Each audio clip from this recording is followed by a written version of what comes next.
Buen día. El día de hoy vamos a tener un tipo de exposición acerca de la antropología.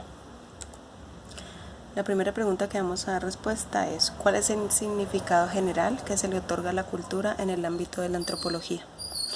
La cultura o civilización en sentido etnográfico amplio es aquel todo complejo que incluye el conocimiento, las creencias, el arte, la moral, el derecho, las costumbres y cualesquier otros hábitos y capacidades adquiridos por el hombre en cuanto a miembro de la sociedad.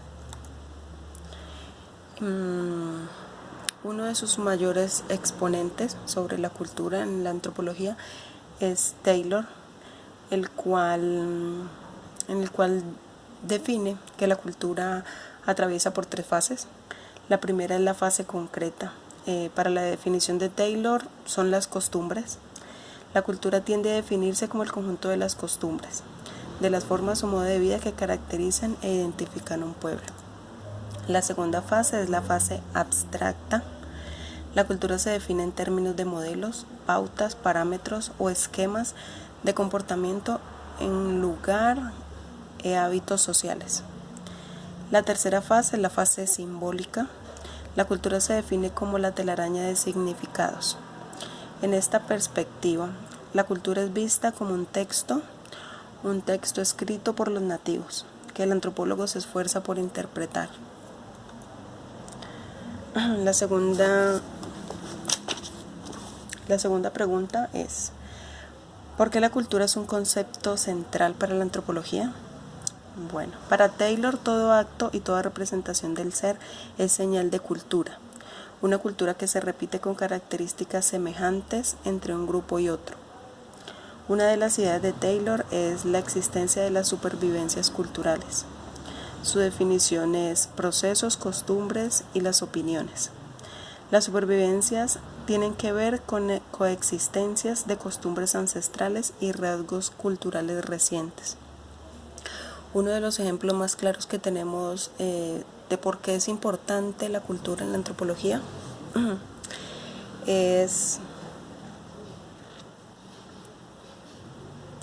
una de las costumbres mexicanas de mayor tradición, el cual es la celebración correspondiente al Día de los Muertos, que se celebra desde hace mucho tiempo en el México antiguo, donde los pobladores originales de estas tierras tenían las costumbres de poner ofrendas para sus seres que según ellos venían del más allá y se alimentaban de estas ofrendas. Esa cultura la tenemos aún en México y también en nuestro país, la cual se llama hoy en día el Día de las Ánimas, que se celebra en noviembre, a principios de noviembre. Tercero, ¿cómo se ha transformado el concepto de cultura según los enfoques teóricos de la antropología? Taylor considera que la cultura está sujeta a un proceso de evolución lineal, según etapas bien definidas y sustancialmente idénticas por las que tiene que pasar obligadamente todos los pueblos, aunque con ritmos y velocidades diferentes. El punto de partida sería la cultura primitiva, caracterizada por el animismo y el horizonte mítico. Cuarto, ¿cuál es la diferencia entre cultura y sociedad? Distinguiendo entre cultura y sociedad, diremos que cultura es el modo de vida de un pueblo y sociedad es el agregado de individuos que siguen un mismo modo de vida. La sociedad está compuesta por entes y la forma en que se comportan en su propia cultura. El estudio de la sociedad es muy importante para la antropología, pues es esencial que comprendamos que el hecho de que el hombre viva en agregados afecta su conducta. Por último, tenemos la definición a 3 términos. El primero es enculturación. Este término alude al aprendizaje, tanto consciente como inconsciente, por el que las generaciones más jóvenes adquieren los conocimientos sociales y los modos de comportamiento de las generaciones mayores. Mediante este proceso se consigue la perfecta adaptación del individuo a la vida social. Este término, un ejemplo claro es en los colegios.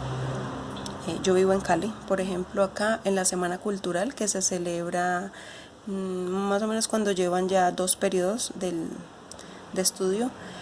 En la Semana Cultural a estos niños se les enseña que hagan representaciones de bailes típicos, de gastronomía típica y costumbres típicas de la región. Este es un ejemplo claro de lo que es enculturación. El segundo término es relativismo cultural.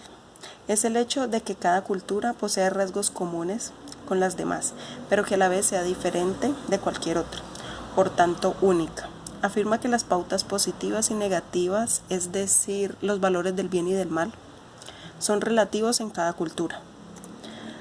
Tenemos un ejemplo y es, por ejemplo, considerar incorrecto que las personas se encuentren desnudas en la vía pública, pero considerando lo normal en culturas en que la vestimenta que se utiliza cubre menos partes del cuerpo.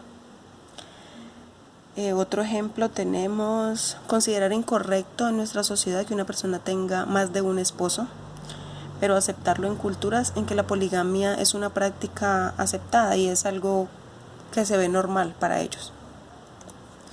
Por último tenemos el etnocentrismo. Se define como la tendencia de considerar el modo de vida propio preferible al de los demás. Es la costumbre de juzgar de forma poco crítica el comportamiento de otra gente, de acuerdo con el conjunto de normas y de la cultura propia.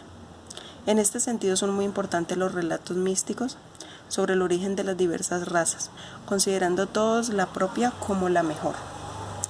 Así, las tendencias teocéntricas valoran la propia lengua, tradición, gastronomía, religión y costumbres siempre por encima de las ajenas. Uno de los ejemplos que tenemos es en el cine de Hollywood. Muchas superproducciones fílmicas norteamericanas encubren profundos preceptos etnocéntricos, al imaginar constantemente un mundo bajo asedio de fuerzas naturales o extraterrestres, y dependiendo casi exclusivamente de la organización y la política norteamericanas. En estos filmes se habla del mundo como si equivaliera a los Estados Unidos.